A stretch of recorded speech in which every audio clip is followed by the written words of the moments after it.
Student good morning बच्चों। कल हम चैप्टर 7 पढ़ रहे थे, सब करते हैं अपना काम। क्या था चैप्टर का नाम? सब करते हैं अपना काम। इस चैप्टर में एक छोटी लड़की है, उसका नाम है अपूर्वा। और जब उसको होमवर्क दिया जाता है स्कूल से या कोई गृह कार्य करती है तो उसे लगता है कि सारा काम मैं ही करती हूँ और सब तो निठल्ले ही रहते हैं। निठल्ले से मतलब है कि और तो कोई काम करते ही नहीं हैं। तो वह फिर जो सबको देखती है, पेड़ को देखती है तो सोचती है कि काश में पेड़ होती, मधुमक्खी को देखती है तो सोचती है कि काश में मधुमक्खी होती, चिड़िया को देखती है तो सोचती है काश में चिड़िया होती तो मुझे पढ़ना ही नहीं पड़ता। अब बच्चों कल हमने ये चैप्टर पढ़ा भी था, आज दोबारा से हम इसकी रीडिंग लगाएंगे और समझेंगे। तो आप मेरे साथ साथ चैप्टर 7 ओपन करेंगे और अपनी बुक का पेज नंबर 80 ओपन करके फिंगर पॉइंट करते हुए चलेंगे, क्योंकि मैं भी जो आपको पढ़ा रही हूँ आप अपनी बुक में पढ़ना, मैं अपनी बुक में पढ़ा के समझाऊंगी आपको। तो जल्दी से फटाफट से आप अपनी बुक ओपन करें। इस संसार में सभी अपना अपना काम करते रहते हैं। क्या है? इस संसार में सभी अपना अपना काम करते रहते हैं। हमें दूसरे प्राणी निठल्ले प्रतीत होते हैं, पर सच यह नहीं है। क्या है इसमें कि हमें दूसरे प्राणी क्या लगते हैं कि वह निठल्ले हैं, पर सच ये नहीं है। प्रकृति में भी सभी को अपना अपना काम करना पड़ता है। प्रकृति यानी जो पेड़ पौधे हैं और भी कोई जीव जंतु हैं, उन्हें भी सबको अपना अपना काम करना पड़ता है। बच्चों को भी अपना काम मन लगाकर करना चाहिए। काम करने से ही सफलता मिलती है तथा हमारा मस्तिष्क और शरीर स्वस्थ बना रहता है। और क्या रहता है काम करने से? हमारा मस्तिष्क और हमारा जो शरीर है वह स्वस्थ रहता है। अपूर्वा बाग में बैठी अपना पाठ याद कर रही थी। उसे वहाँ काफ़ी देर हो गई तो वह थक गई। वह सोचने लगी, ओहो, स्कूल से इतना गृह कार्य मिल जाता है कि मुझे इसे करते करते तो मेरा दम ही निकलने लगता है। क्या सोच रही थी वो? कि स्कूल से इतना सारा गृह कार्य मिल जाता है कि इसे करते करते हमारा तो दम ही निकलने लगता है। स्कूल जाओ तो वहाँ पढ़ो, घर लौटो तो लिखने पढ़ने का मिला हो काम पूरा करो। कितना अच्छा होता अगर मुझे इतना पढ़ना नहीं पड़ता। आप भी सोचते हो ना अपूर्वा के जैसे? हाँ, मुझे पता है आप भी सोचते होंगे। पर अब देखो अपूर्वा कैसे सोचती थी और क्या निकला। अब आइए आप पेज नंबर 81 पर। किताब एक ओर रखकर अपूर्वा चारों ओर देखने लगी। उसने देखा कि मधुमक्खियां बड़े मज़े से एक फूल से दूसरे फूल तक जा रही है। अपूर्वा ने क्या करा? किताब तो एक तरफ रख दी और चारों तरफ देखने लगी। तो उसने क्या देखा कि जो मधुमक्खियां हैं, मधुमक्खियां जानते हैं ना आप, जो शहद बनाती हैं, सबसे ज़्यादा मेहनती भी मधुमक्खियां ही होती है बच्चों। तो उसने देखा कि मधुमक्खियां बड़े मज़े से एक फूल से दूसरे फूल तक जा रही है। वे फूल का रस भी चूस रही है। मैं भी मधुमक्खी बनना चाहती हूँ। और वो क्या सोचने लगी कि मैं भी मधुमक्खी बनना चाहती हूँ। अपूर्वा जोर से बोल पड़ी।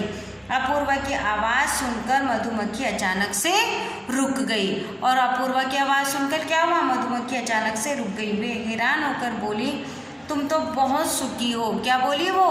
कि तुम तो बहुत सुखी हो। फिर तुम हम जैसा नन्हा कीड़ा क्यों बनना चाहती हो? क्या बताया मधुमक्खी ने?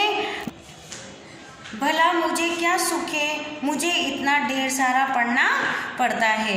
तो अपूर्वा बोली, मुझे क्या सुख है, मेरे को तो कुछ भी सुख नहीं है, मुझे तो बहुत सारा पढ़ना पड़ता है। किससे कहा अपूर्वा ने? मधुमक्खी से। अब आप बच्चों पेज टर्न करें। माँ, मैं तो तुम्हारी तरह डाल डाल पर फूल फूल पर उड़ना बैठना चाहती हूँ, अपूर्वा ने कहा। उसने क्या कहा? मैं तो तुम्हारी तरह डाल डाल पर फूल फूल पर उड़ना बैठना चाहती हूँ, अपूर्वा ने कहा। इधर से उधर उड़ना ही तो हमारा काम है। सारा दिन उड़ उड़ कर रस इकट्ठा करते करते हमारे पंख थक जाते हैं। और बाप रे, अपूर्वा ने कान बंद कर लिए। क्या कहा उसने? अपूर्वा को बताया कि इधर से उधर उड़ना ही तो हमारा काम है। मधुमक्खी ने बताया कि जो हम इधर से उधर उड़ते हैं वो हमारा काम है। सारा दिन उड़ उड़ कर रस इकट्ठा करते करते हमारे पंख भी थक जाते हैं। तो ये सुनकर अपूर्वा ने क्या करा, बाप रे, अपूर्वा ने अपने कान बंद कर लिए। सारा दिन पंख फैलाकर मुझे उड़ना पड़ा तो मैं तो बहुत थक जाऊंगी। ना ना ना ना, क्या कहने लगी वो कि अगर इस तरीके से मुझे सारे दिन उड़ना पड़ा तो मैं तो थक जाऊंगी। फिर उसने ऊपर देखा, फलों से लदा एक पेड़, और फिर क्या देखा उसने कि एक पेड़ है जो फलों से लदा हुआ है।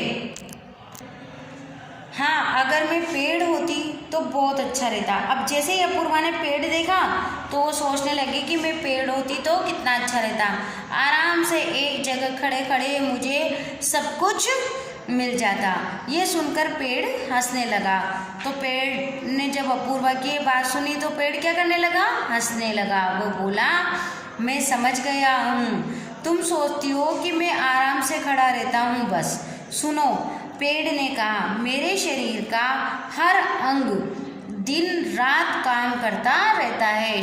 पेड़ ने क्या बताया कि मेरे शरीर का हर अंग दिन रात काम करता रहता है। मेरी जड़ें मिट्टी से पानी खींचती है, पत्ते दिन भर खाना बनाते हैं। और उसने क्या बताया कि जो मेरी जड़ें हैं वह दिन भर क्या करती है, पानी खींचती रहती है। कहाँ से, जमीन से। और जो पत्ते हैं वह खाना बनाते रहते हैं। अब आइए बच्चों पेज नंबर 83 पर।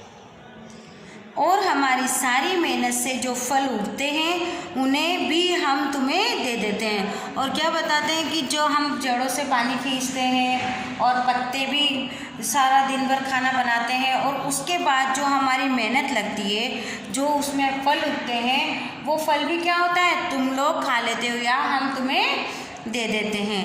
अपूर्वा ने पेड़ की बातें सुनकर आंखें झुका ली। सच, ये पेड़ तो हर समय मेहनत करते रहते हैं और फल भी हम खाते हैं। फिर अपूर्वा ने सोचा कि सारे दिन तो ये मेहनत करते हैं और फल भी हम खाते हैं, लेकिन ये चिड़िया तो बड़े मज़े से रहती है। फिर अब उसने किसको देखा, चिड़िया को देखा। तो उसने कहा, ये चिड़िया तो बड़े मज़े से रहती है।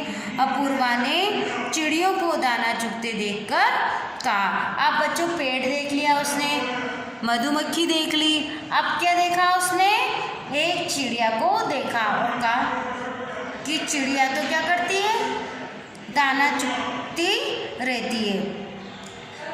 काश मैं भी चिड़िया बन जाती तो ठीक रहता।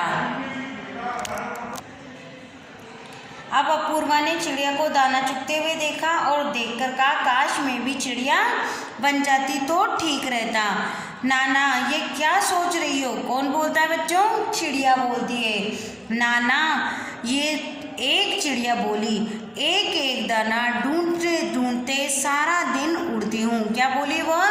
कि मैं एक एक दाना ढूंढते ढूंढते सारा दिन उड़ती हूँ। घर बनाने के लिए भी बहुत मेहनत करनी पड़ती है, और जो हम घर बनाते हैं उसके लिए भी क्या करनी पड़ती है, बहुत मेहनत करनी पड़ती है। और अब आइए पेज नंबर 84 पर।